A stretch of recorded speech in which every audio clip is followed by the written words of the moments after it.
Oh my goodness, what are we doing in this build? This is like the aliens have landed. Hi, welcome back to PC Builder. I'm Jason. This is Boost My Build. That's right, the series where we take your PC part picker list, we tear them up, we put them back together, and we massively increase your performance. This month, we've got Microsoft Flight Simulator builds that won't take off, and we've got a $1,500 mid-range gaming build that's way too expensive. Remember, if you get value out of this video, give it a like. It makes a huge difference to the channel. And of course, subscribe and click that bell icon. That way you get notified when we release cool content.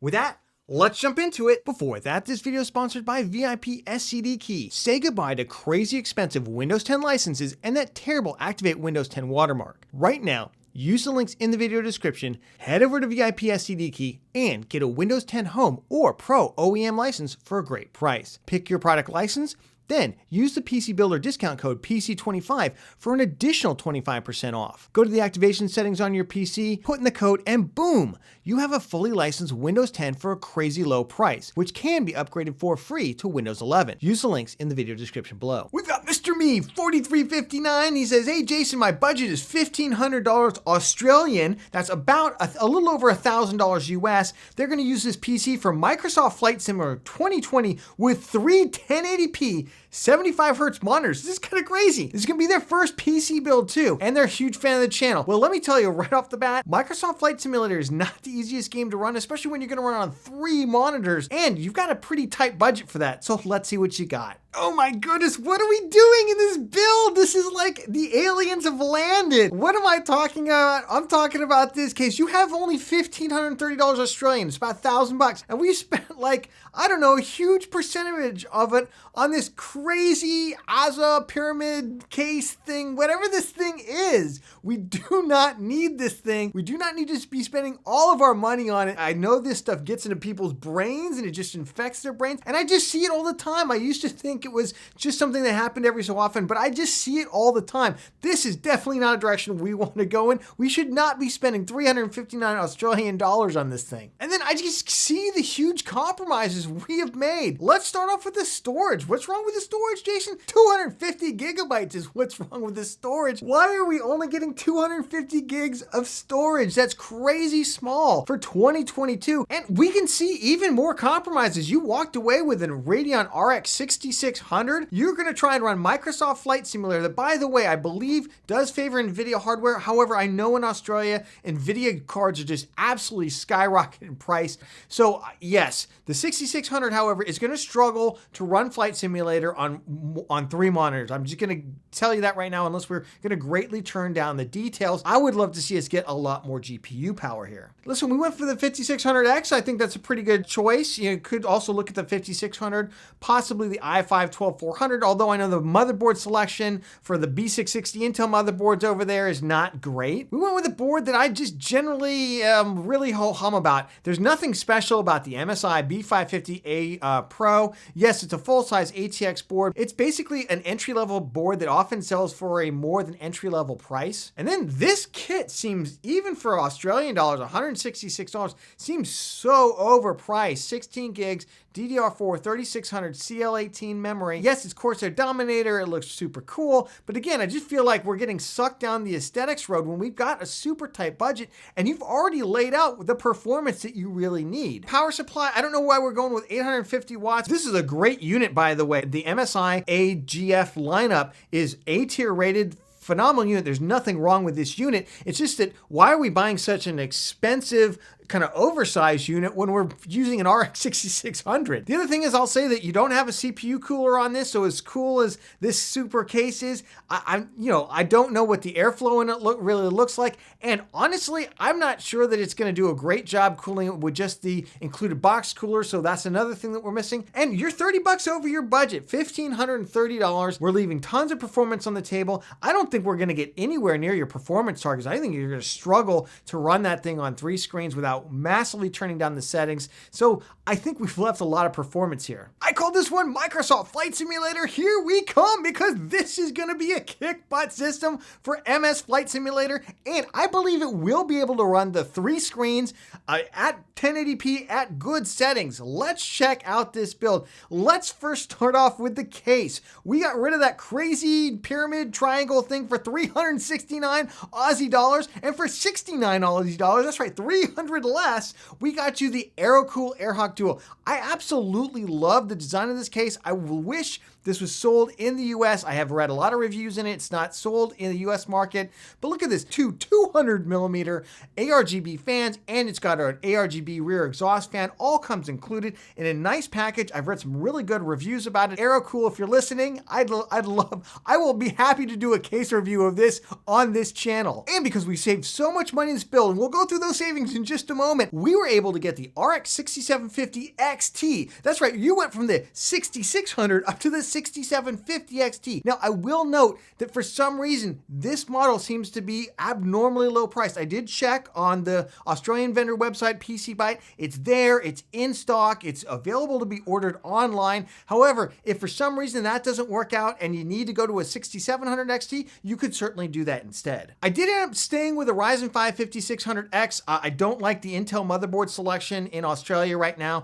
They tend to be super expensive and not have very many good features. So I stuck it out with the Ryzen 5 5600X because there's a certain Ryzen motherboard that I want to use that doesn't have BIOS flashback, and I know it'll work with a 5600X, just wasn't as sure about the 5600. And that motherboard is the ASRock B550M Pro 4. This is a great motherboard. It's tended to be one of the best price to performance motherboards, but its big failing is it doesn't have BIOS flashback. Otherwise, I would have just continuously recommended this thing. I do know it will come with a BIOS 99.99% of the time that will be absolutely fine for the 5600X, because that was the first Ryzen 5000 CPU to come out. I just don't know if it'll come with one for the 5600, so you might be a little out of luck, and I want to make sure it does work for you. So get the 5600X with this. It's got ALC 1200 audio on it, so upgraded audio. Overall, just a really, really great little motherboard. I found you a kit of DDR4 3200 CL16 memory that's RGB Kingston Fury. By the way, Kingston has sent me several memory kits. I absolutely love the stuff. This is the Beast. Really, really good stuff. Nice RGB on it, and it's less than half the price of those Corsair Dominators you were gonna get. My goodness. I did throw in an aftermarket air cooler. Now listen, if you do need to save money for whatever reason, you can get rid of the cooler. You can go with the stock cooler. Just know that the Ryzen 5600X will get a performance boost if you give it a little bit more cooling, and a budget tower air cooling like the id Cooling SE224 XT, the basic or any of the ARGB versions, is the way to go. I got you 512 gigs of storage instead of 256. That was insane. Now listen, here's another area where if you wanted to, for about $50 more, especially 50 Australian dollars more, especially if you're not able to get the 6750 XT and you have to get the 6700 XT, which is about 100 Aussie dollars less, you could up the storage as well. But I decided to give you 512 gigs. To me, that's the minimum you want to build a system with. Finally, the power supply, I just went with the same lineup, just the 650 watt, which was considerably cheaper because it's, obviously less size, and save some money here to get you that better GPU performance. So overall, for 1,500 Australian dollars, that's right, just over 1,000 US dollars, we're gonna get you a PC that's absolutely gonna kick butt. It's got a really cool looking case. You're gonna, I think, love the ARGB aesthetics on it. We're gonna get rid of that crazy pyramid thing. It's got a Radeon 6750 XT instead of just an RX 6600. Gonna give you that performance I think you're looking for in Microsoft Flight Simulator on multiple monitors. We've upgraded the audio on your motherboard. We got you a CPU cooler, so the system is going to be much quieter and have slightly better performance. And we went from that insane small SSD to at least 500 gigs of storage. So I hope you feel like your build is boosted. We've got Mohammed. Mohammed's in the US. recently saw a couple of our videos, wants to build a gaming PC. All right, that is the mission of this channel, to get folks like you out there building gaming PCs. So anytime I hear that, gets me super excited. They mostly want to do gaming, but they also want to do some schoolwork, and they're looking at a budget of $1,500 US. I noticed you submitted two different part picker lists. I'm going to go with the second one. Seems like you maybe revised that. Okay, ouch. I don't even know where to start on this one. We've got some big problems. Now listen, like a lot of builds, PC part picker won't let you put together builds that typically just don't work at all.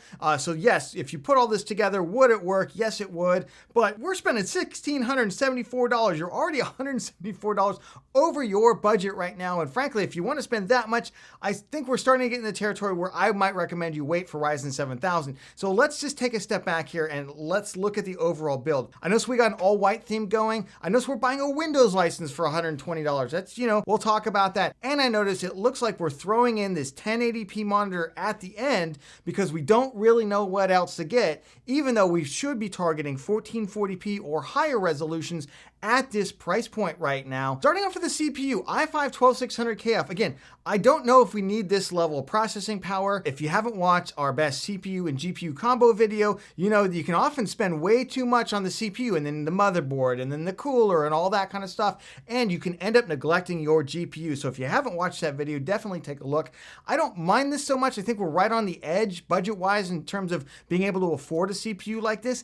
I just, I'm not sold on it. I'm really not sold on the cooler for it either. I think this is an undersized cooler. Arctic Freezer 34 Esports Duo. Could it get by? Yes, especially because, spoiler alert, we're using a B660 motherboard with an unlocked Intel CPU, which I don't love. If we're not going to overclock it, this probably would get us there. However, I would like to see something for $56. The other thing is this cooler has inflated greatly in price over the last month or so, and so even though I generally like it, right now not my top pick. We went with the ROG Strix B660-A gaming Wi-Fi. I know, it's all white. I know. I know that's why you went with it. And it's got great features. This is actually a very good motherboard at a terrible price. So to me, good product, terrible price, kind of mediocre-ish offering right there. I think we could definitely do better. There are other motherboards out there. And frankly, for this price, we could even be buying a Z690 motherboard, though we would not be getting an all-white one. And then this is just another area that's curious to me why we're investing money here for 32 gigabytes of memory. Now look, the memory's fine. 3200 CL16, you did a great job picking that. I don't mind if we want to go with a little RGB that typically only costs another $5, $10, $15. That's fine. But we've actually gone with 32 gigabytes instead of 16, which is where I feel like we should be, especially since we're already over budget, and it looks like we've made significant compromises in other areas like that monitor. But here's one that I just don't know how to get this to stop. Stop using SATA drives. Make the SATA drive stop. If you were building a brand new PC in 2022 and beyond, you should never want to reach for a SATA drive unless you are in a very specific niche use case, which most of you will never find yourself in. You want an M.2. It's the same price, it's faster, it's easier to install. You never have to deal with a bad SATA cable. Remember when drives didn't work because the stupid $3 cable didn't work for you? Yeah, we should be avoiding all that. No more SATA drives. Great GPU, terrible price with the Gigabyte GeForce RTX 3060 Ti. This is the Vision D. I know why you want it. Again, it's all white, but we're kind of at the end of the run here for RTX 3060 Ti's, 3070s. So I think we're seeing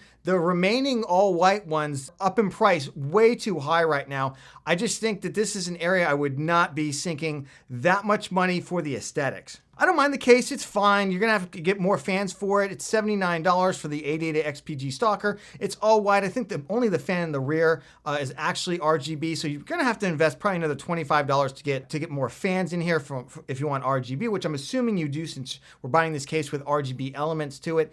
I just think while case prices are up, we probably have some better alternatives. Power supply, undersized, way too small for this build. In a vacuum, great unit. The EVGA Supernova GA550, it's a modular unit. I do really like this for builds when it's going into a build of the appropriate power draw. This is not appropriate power draw. I think this build probably gonna be closer to 750, even 800 watts as we currently have it spec'd out. So way too small. We are buying a Windows license. Look, if you feel more comfortable doing that, I'm not gonna stop you. 120 bucks. So a lot of money to spend, in my opinion, for Windows 11. One of our sponsors on the channel takes OEM keys from regions in which they pay almost nothing for those keys, you know, and then they resell those keys into regions like the US and other places where we would otherwise have to buy those OEM licenses or those licenses from Microsoft for a lot more, and they're able to charge a much cheaper price. So that's one way to go. But for $1,674, I just feel like we're leaving so much performance on the table. We've overspent in areas that's actually not increasing our performance,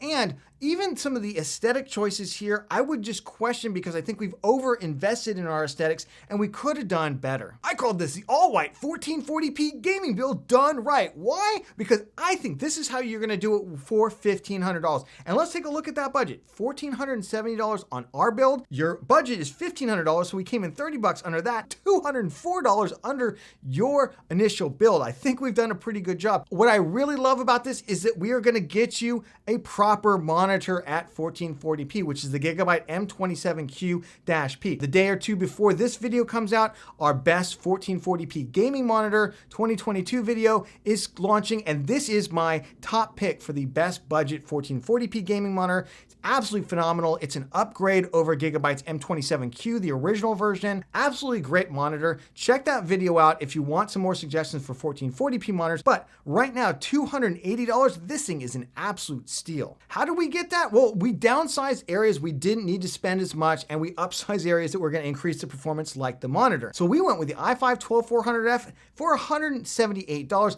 Absolutely all you need for this build. Don't overspend on your CPU. For the cooler, we were able to come down on the cooler as well because the 12400F doesn't need that much cooling. ID Cooling SE214XT, all white, ARGB fan. What else do you want for $20? Similarly, we did downsize the motherboard. Again, we have a little bit of money left in the budget. If you want to go back to the ASUS ROG Strix unit, you certainly could for, you know, another 50 bucks or so. But I decided to downsize this thing to something that's a very capable motherboard, ALC 1200 audio. That is the MSI Mag B660M Mortar Wi-Fi. Yes, it's a micro ATX motherboard, but I think the silver elements on this are going to look really, really nice in the build. It is micro ATX. It's not a full-size ATX, and we are going with a full-size ATX case. I don't think that there's anything wrong with that. If you're one of those folks who gets hung up on that, yeah, maybe go ahead and spend a little bit more on the motherboard. The other area I cut down was I just went with 16 gigabytes of memory. Again, we were so far over budget. I wanted to make sure we got under budget, but this is an area, you know, we just went with the same kind of kit that you went with, the Corsair Vengeance RGB Pro. Now there are cheaper all-white RGB kits, but it seemed like you wanted a Corsair one that's like $4 or $5 difference, so what the heck.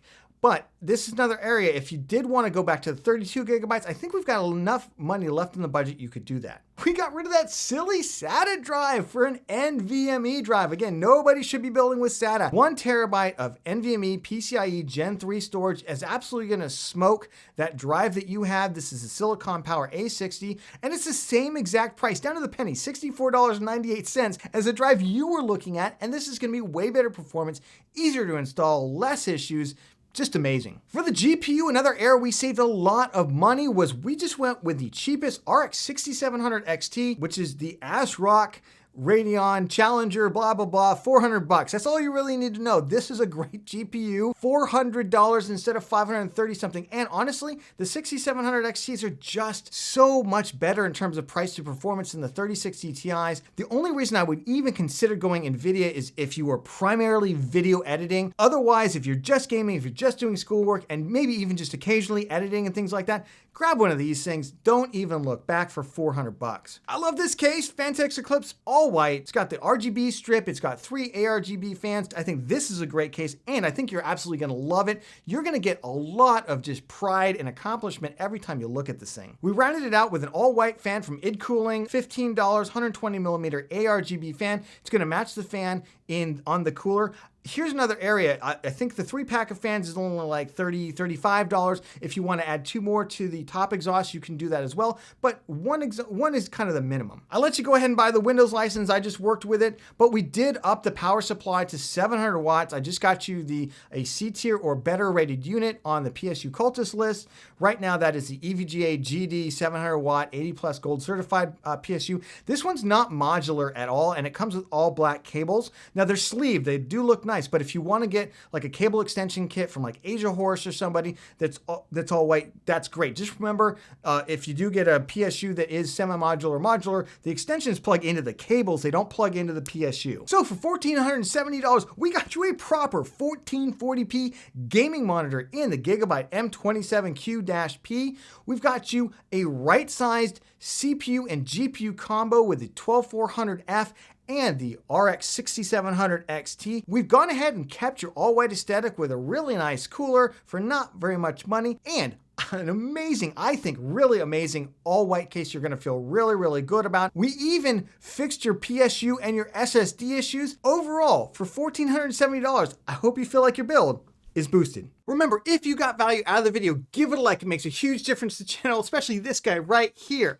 And of course, subscribe and click that bell icon. That way you get notified when we release cool content. If you're looking for the best 1440p gaming monitor, check out this video right here. We go over all the key specs that you need to know, including 240 Hz, ultra wide, budget, mid-range, and more. And we'll catch you on the next one.